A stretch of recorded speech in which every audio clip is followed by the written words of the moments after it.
Ma'am, suppose I give you an example that there are two people, both have same ancestors. Which person will grow in a better way? A person who is rooted to his culture, or the person who has left his culture behind? No, I would say has left its culture is a very strong statement, Manu, because you do not actually know the culture of a country till you have lived enough. What we see is a very, how should I say, it's a very personalized periscope kind of viewing that we do of a culture. You don't stay there. You don't stay there. It's like somebody coming reading the narrative about India, seeing everything that is forwarded on the social media, would believe that there was, for some years back, that India was a land of snake charmers. India was a land of only seers who left their homes and lived on the banks of rivers and preached the holy scriptures. But India is ISRO. Okay, India is moon landing. India is Sachin Tendulkar. India is also Mother Teresa.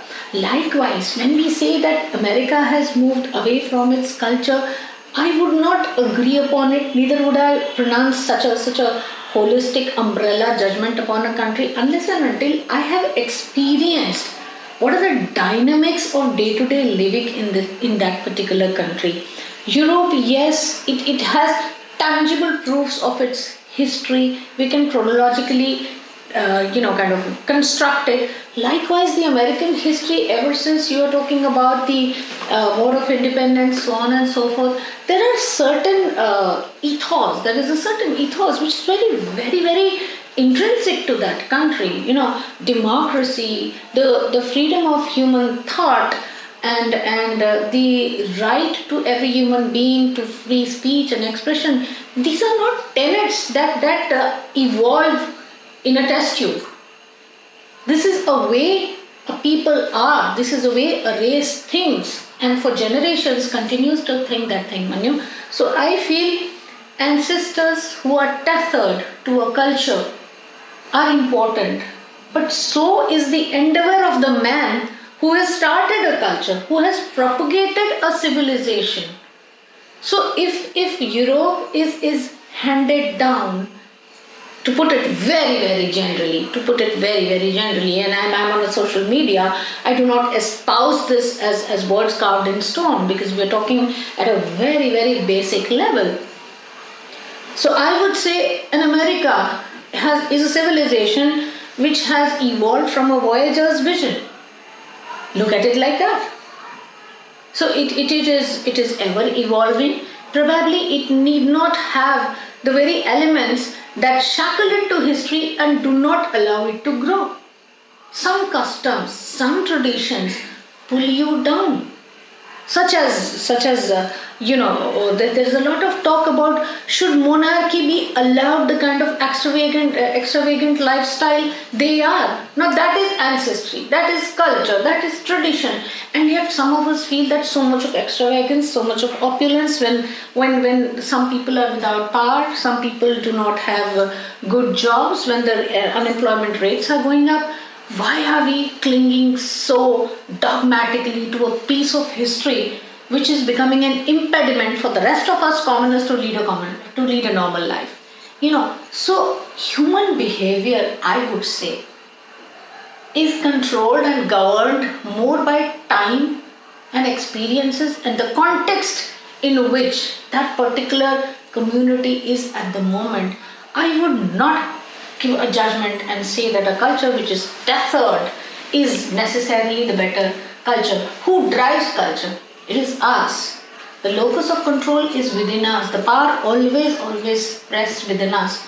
You don't like it, be ready for change. Is it something that education is being influenced by culture, or culture is being influenced by education? So when I visited Tokyo and when I visited one of the schools, I was told that every child upwards of class 3, before they leave the school, they clean their classrooms.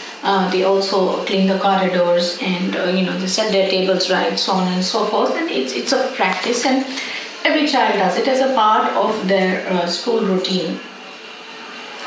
Who taught them?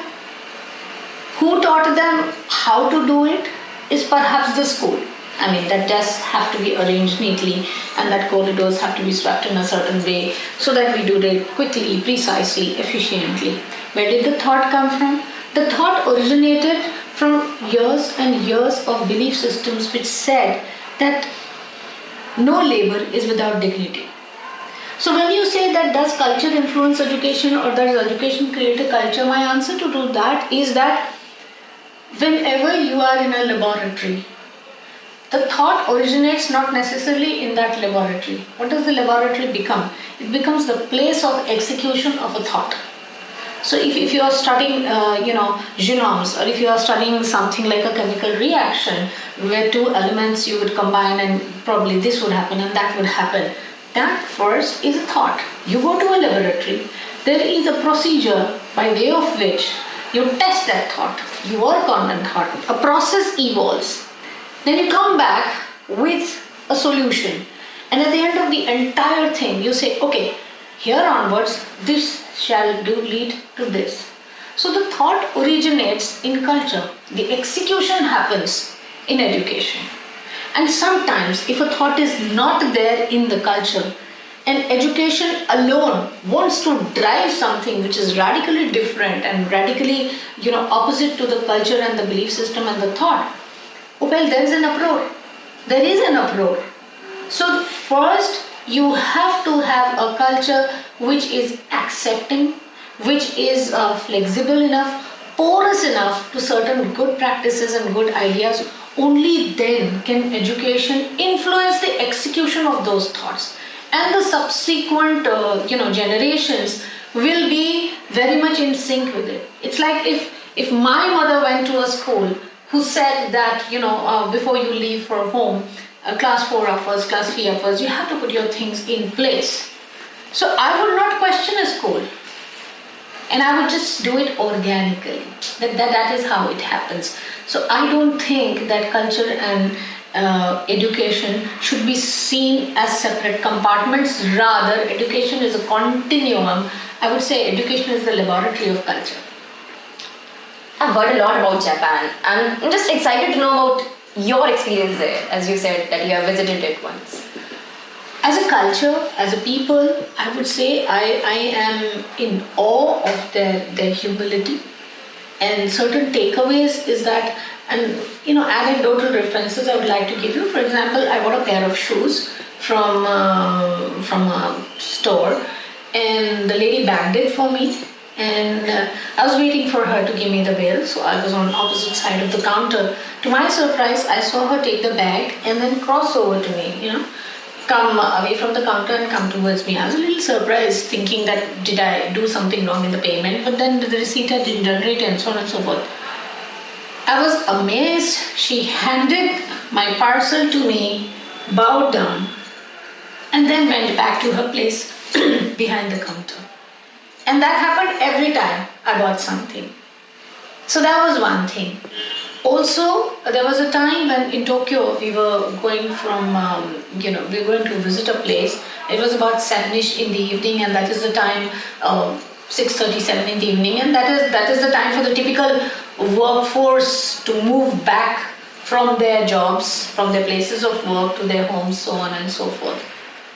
And there was a lot of people, and on the road. The best part was we were a group of about 20 people. We were all Indians. Nobody gave us a second look. Nobody gave us a second look. They were so courteous that they were walking with their eyes downcast, and they did not give you that typical stare, which I'm sorry to say, you get at a lot of places where you suddenly are made very aware that you're not part of the place, that you're standing out, that you're aliens. People did not look at you. People did not make you feel as if you are from somewhere out and that you're different, They just went about their way. And I found that so refreshingly wonderful, It was so wonderful. As Indians at times, most of the times, we even do it with a person who is dressed in a different attire. We just stare and stare and stare till the person, and we're trying to work out equations in our heads that maybe he belongs to this place, maybe he belongs to that place, maybe she's from here. Not a glance was spared.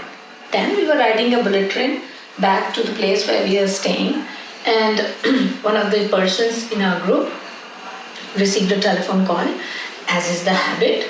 The phone beeped, and he just took out his cell and started talking. And then the person who was there comes in, was probably some official on the train, whatever work he does. He came to him and he gently said that, these trains are used for commuting by people. This is an evening train. People catch up on sleep, They've had a hard day's work at the office. So they want to be at peace, they want to be resting. So any conversation that you have to do, you have to come out of the general compartment, go into a space between two compartments, please stand there. Let's not have any noise of your conversation there. It's beautiful.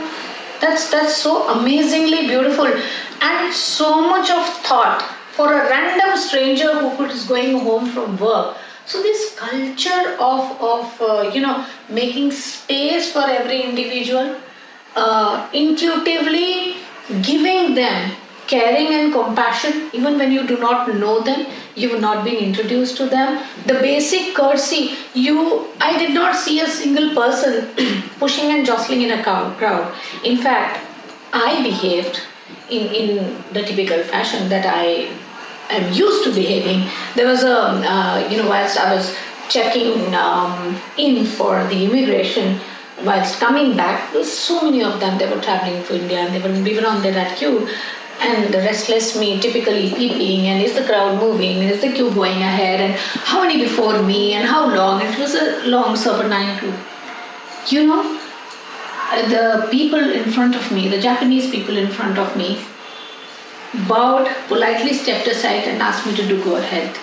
They sensed that I was getting restless and I was in a hurry. They will wait patiently. They do not believe in pushing, in jostling, in trying to see whether I can tell someone that, I had this flight to catch and I my next flight is there and can I go ahead? Nothing. They're just patiently waiting their turn in queues everywhere. So, and then they see someone restless and they say, oh fine, you go ahead. If that is what gives you peace, go ahead. So this is years of being zen about things, It comes from the deep silences of the monasteries. It comes from the stillness of the samurai. It comes from ancient wisdom where you know that you will get your due. There is no need to jump over people, take shortcuts. And I'm so enamored. I'm so awed and impressed by that thought.